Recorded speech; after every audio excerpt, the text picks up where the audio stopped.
Welcome aboard for another video. Thanks, Conductor Keith. All right, here I am at Michael Franklin's, and the purpose of this short video is to run this Accucraft ruby. Now, this ruby is from 1999, the first year of the rubies, and Michael built this in 1999, the first iteration of this engine. Now it's in my possession, and I've done a bunch of stuff to it, so it's kind of coming back to its ancestral home. I'm not sure dropping it on the floor is considered doing stuff to it. No, I did drop it on the floor, that's right. There was a lot of repair involved, yes. Gives it character. It gave it, yes, if you look close, there's all these, where I had to straighten it, and the smoke box door is wired on because all that shattered.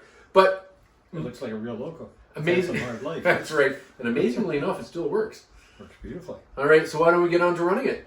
And thank you for having me here. You're welcome, Terry. It's always good to have you here. Awesome.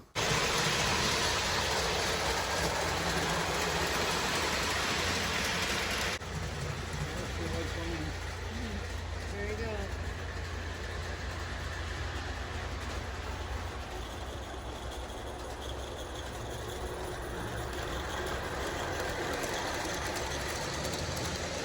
Oh, Henry, that locomotive is very fast. Well, that's because it's an express. The Friar doesn't seem to mind, though. And the sun is starting to set here in Carleton Place.